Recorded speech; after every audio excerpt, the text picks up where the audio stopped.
wabarakatuh. Hello everyone, welcome to our English group project video. We are group 5 and today we will present about subject-verb agreement.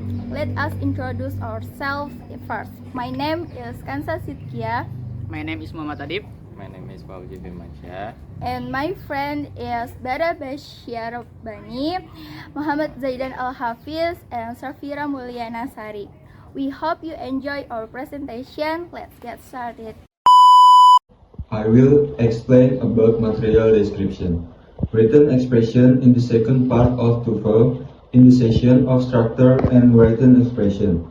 This part highlight participant understanding of grammar in English in order to give a correct answer. Participants are required to write a full sentence and analyze the underlying words or parts one by one. In this meeting, 2 points in written expression are discussed. These points are subject and verb agreement, and problem with comparative and superlative. Subject or verb agreement. Discussing subject and verb agreement on the TOEFL test. It becomes a basic knowledge that participants need to comprehend. It must to understand how a sentence English is organized. A sentence English must at least consistent subject and verb.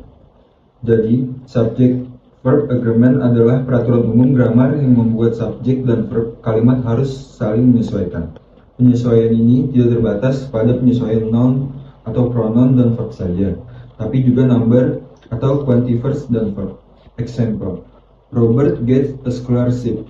Robert adalah subjeknya dan gets adalah verb. Dikarenakan Robert adalah kata ganti orang ketiga atau setara dengan he, she, and it, maka verb yang mengikuti harus diberi akhiran s. Dari get menjadi gets. Be familiar with subject. Subject is a person or a thing that is the core of the conversation. General subject can be found in the beginning of a sentence. There are several types of subject. A. Pronoun. Pronoun transfers an ID to substitute a noun or noun phrase. Pronoun can be she, he, it, I, you, they, we. Jadi, pronoun atau kata ganti adalah kata yang menggantikan kata benda atau frasa kata benda dalam sebuah kalimat. Kata ini digunakan untuk menghindari pengulangan dan membuat kalimat lebih jelas dan ringkas. Example, contohnya, she wins an international award. She adalah subjeknya, berarti subjeknya adalah she. Jadi contoh kedua, he talks about pandemic. Subjeknya adalah he. Noun can be name of the person and name of the object. Jadi, noun adalah kata benda, yaitu sebuah kata yang berfungsi untuk menyatakan sebuah tempat benda, hewan, dan juga termasuk orang.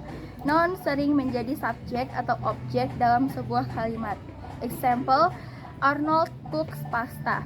Subjeknya sebagai nama orang. The bag is expensive. Subjeknya sebagai nama objek. Another example, people. Itu ada teacher, student, Robert, Mary. Kemudian ada place atau tempat, itu subjeknya ada school, city, Indonesia, and park. Kemudian ada things atau benda, itu subjeknya ada pen, car, book, and phone. Kemudian yang terakhir ada idea atau konsep, itu ada happiness, information, and strength. Gerund is a verb that is positioned as a subject by changing the form of the verb into a verb ing. Jadi, gerund adalah bentuk kata kerja yang diberi tambahan huruf ing dan berfungsi sebagai kata benda atau nouns atau membedakan kata kerja dengan memperhatikan akhiran ing dan fungsi kata dalam kalimat. bisa dengan mudah mengenali jiran. Jiran bisa dikenali dalam kalimat dengan beberapa ciri utama, yaitu yang pertama, jiran selalu berbentuk kata kerja yang diakhiri dengan ing. Jiran berfungsi sebagai kata benda dalam kalimat. Ini berarti jiran bisa menjadi subjek, objek, atau objek dari preposisi. Kemudian yang ketiga itu tidak perlu konteksnya. Bentuk jiran tetap sama dan tidak berubah tergantung pada subjek atau waktu. Example, talking to you is my happiness. Talking adalah subjeknya. Kemudian ada swimming is easy to my brother. For my brother, swimming adalah subjeknya. To infinitive has the formula to add verb 1. For example, to bring, to love, to teach. If the sentence to add verb is at the beginning of the sentence, the part is positioned as the subject. Jadi infinitive adalah bentuk dasar kata kerja yang terdiri dari to plus kata kerja. Meskipun mengandung kata kerja, tetapi infinitive tidak dapat berfungsi sebagai verb. Dalam sebuah kalimat, infinitive dapat berkedudukan sebagai subjek, objek langsung, dan pelengkap subjek atau kata sifat atau kata keterangan atau adverb. Contohnya, to get a scholarship is my goal this year. To get berkedudukan sebagai infinitifnya. Yang kedua, to visit Cappadocia is Kenan's dream. To visit berkedudukan sebagai infinitifnya. Identify subject or verb argument. Subject or verb argument is not difficult actually. It is just a matter to match the subject and the verb. It is essential to verify that both of the subject and verb are singular or plural. However, subject or verb argument has a probability to be problematic, especially for the certain subject, such as anyone, anybody, everyone, everything, every age. Artinya, jika subjek tunggal atau singular, kata kerja juga harus berbentuk tunggal. Jika subjek jamak atau plural, kata kerja juga harus berbentuk jamak. Cara mengidentifikasi subjek dan verb. Yang pertama, subjek. Subjek adalah orang, benda, hewan, atau konsep yang menjadi inti pembicaraan dalam kalimat dan biasanya terletak di awal kalimat. Contoh, Joe Biden wins the election. Joe Biden adalah subjek. Yang kedua, verb. Verb adalah kata kerja yang menunjukkan aksi, keadaan, atau kejadian yang dilakukan oleh subjek. Contoh, Joe Biden wins the election. Wins adalah verb. Yang ketiga, aturan subjek atau verb agreement. Subjek tunggal harus diikuti oleh verb berbentuk tunggal atau biasanya ditambah s pada present tense-nya. Contohnya, he talks about pandemic. He yaitu subjek tunggal dan talks yaitu verb tunggal. Subjek jamak harus diikuti oleh verb bentuk jamak tanpa s pada present tense-nya. Contohnya, they move to New York. They adalah subjek jamak dan move adalah verb jamak. Comparative in English is a way to compare two things. Comparative be identified by the use of signal word to compare anything to or more things.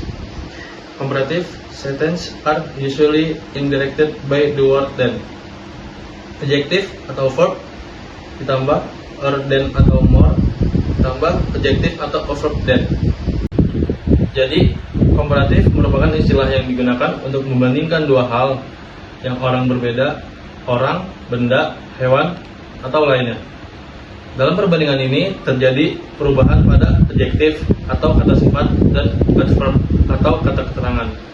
Misalnya, kita gunakan kata sifat smart sebagai contoh. Jika kita ingin membandingkan dua orang dalam hal tingkat kecerdasan, kita bisa menggunakan komparatif. Jadi kita bisa mengatakan Tom is smarter than John. Tom yaitu Tom lebih pintar daripada John. Selain menggunakan kata sifat dengan imbuhan or, kita juga bisa menggunakan kata-kata tambahan seperti more atau less untuk mengindikasikan perbandingan yang lebih kuat. Contohnya, this book is more interesting than the book. Buku ini lebih menarik daripada buku itu.